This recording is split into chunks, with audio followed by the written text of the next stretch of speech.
आइए बच्चों, इस चैप्टर में विद्युतधारा के चैप्टर में अगला टॉपिक हम देखते हैं। हम जैसे हम लोगों ने देखा विद्युतधारा के स्रोत, विद्युत सेल और जनरेटर। तो ये जो विद्युत सेल है होता क्या है, देखिए विद्युत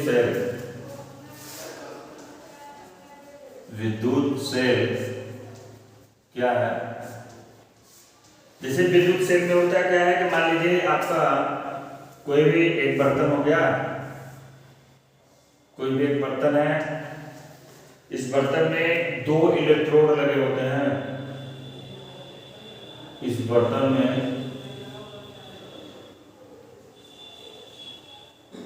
दो इलेक्ट्रोड हो गया। एक होता है आपका धनात्मक, एक होता है ऋणात्मक, ठीक है। और इसमें मान लीजिए ये बर्तन है, ये है बर्तन, और इसमें कुछ अपघट्य भरा जाता है, कुछ पदार्थ जैसे कॉपर सल्फेट का विलयन या जो भी इसमें एक अपघट्य भरा जाता है। तो ये हो गया कोई एक पदार्थ, इसको बोलते हैं अपघट्य। अपघट्य भरा हुआ है और ये आपके इलेक्ट्रोड हैं, ये आपके हैं इलेक्ट्रोड। ये आपका इलेक्ट्रोड है, इलेक्ट्रोड। अब देखिए होता क्या है, इसमें जो इलेक्ट्रोड होते हैं तो इलेक्ट्रोड एक धनायन होता है, एक ऋणायन होता है। तो जो धनायन होता है वो होता है एनोड, धनायन वाला जो होता है वो एनोड होता है, और जो ऋणायन होता है वो होता है कैथोड। ऋणायन वाले को कैथोड कहते हैं और धनायन वाले को एनोड कहते हैं।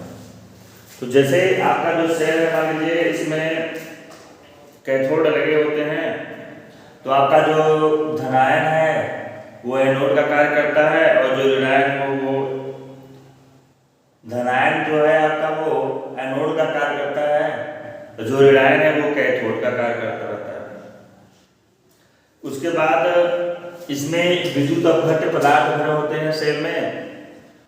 फिर ये जो सेल है अपना वर्क करता रहता है, और जब हम चालक तार को एनोड मतलब धन से और कैथोड ऋण से जोड़ देते हैं किसी परिपथ में, तो होता क्या है कि हमारा जो उपकरण है वो कार्य करने लगता है। जैसे कि कोई सेल को हम जब टार्च में लगाते हैं तो फिर टार्च का जो बल्ब है वो जलने लगता है और हमको प्रकाश मिलने लगता है। तो इस तरह से ये सेल अपना कार्य करता रहता है, और यह जब तक इसमें से आवेश प्रवाहित होते रहेंगे इलेक्ट्रोड से, तब तक विद्युत धारा प्रवाहित होती रहेगी। और ये जो विद्युत सेल होता है वो दो प्रकार का होता है। विद्युत सेल का प्रकार, विद्युत सेल होता है दो प्रकार का, एक होता है प्राथमिक सेल और दूसरा होता है द्वितीयक सेल। प्राथमिक सेल और द्वितीयक सेल, द्वितीयक सेल, द्वितीयक, प्राथमिक सेल और द्वितीयक सेल, ठीक है। प्राथमिक सेल, द्वितीयक सेल। प्राथमिक सेल क्या होता है, जैसे हम लोग अपने घरों में इस्तेमाल करते हैं, तो जो प्राथमिक सेल होता है, प्राथमिक सेल को हम लोग चार्ज नहीं कर पाते, ये रिचार्जेबल नहीं होता। मतलब कि जैसे एक बार अगर इसमें से इलेक्ट्रॉनों का प्रवाह बंद हो जाए, मतलब तो जब जैसे इसमें से विद्युत धारा प्रवाहित होनी बंद हो जाए, मतलब ये काम करना बंद कर दे, तो फिर हम लोग इसको चार्ज करके पुनः बना नहीं सकते पुनः। तो इसलिए इसको बोलते हैं प्राथमिक सेल। तो जो प्राथमिक सेल होता है इसका उपयोग जैसे हम लोग क्या करते हैं अपने घरों में इस्तेमाल करते हैं, तो वो किस चीज में करते हैं, जैसे कि घड़ी हो गई, टॉर्च हो गया, रिमोट हो गया, आदि हो गया, इसमें हम लोग प्राथमिक सेल का उपयोग करते हैं। और प्राथमिक सेल के जो आंतरिक प्रतिरोध होते हैं वो अधिक होते हैं और इनको आवेशित नहीं किया जा सकता। ये है आपके प्राथमिक सेल। और प्राथमिक सेल में जैसे कई प्रकार के आपके सेल आते हैं, लेग्रांसी सेल, डैनियल सेल, वोल्टी सेल, शुष्क सेल आते हैं। तो आपके घरों में शुष्क सेल पाया जाता है, इसको आप अपने घरों में देखे होंगे।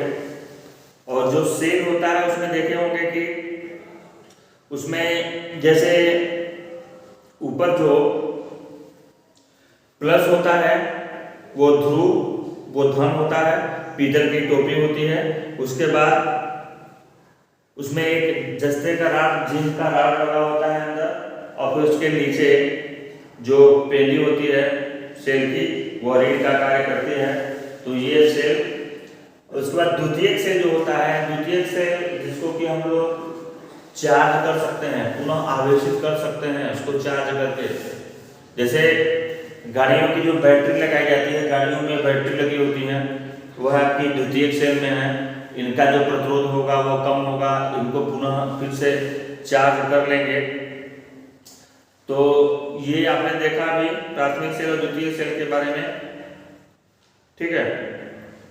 इसी तरह से जनरेटर होता है, जो जनित्र के बारे में आपने देखा, जनरेटर। तो जनरेटर, जनरेटर, आपका जो जनरेटर है, जो जनित्र है, इसके द्वारा भी विद्युत उत्पन्न की जाती है। मतलब जनरेटर जो होता है आंतरिक ऊर्जा को विद्युत ऊर्जा में बदलता है, और सेल भी आंतरिक रासायनिक ऊर्जा को विद्युत ऊर्जा में बदलता है। सेल द्वारा रासायनिक ऊर्जा को विद्युत ऊर्जा में बदला जाता है। ये जो जनरेटर आपका होता है, जनरेटर यांत्रिक ऊर्जा को विद्युत ऊर्जा में बदलता है। जैसे कि आप देख रहे होंगे आपके घरों में, जैसे जो लाइट जलती है, जो जिस बिजली का आप इस्तेमाल करते हैं, तो यह बड़े बड़े पावर हाउसों में जनरेटर द्वारा बनाई जाती है और आपके घरों तक भेजी जाती है।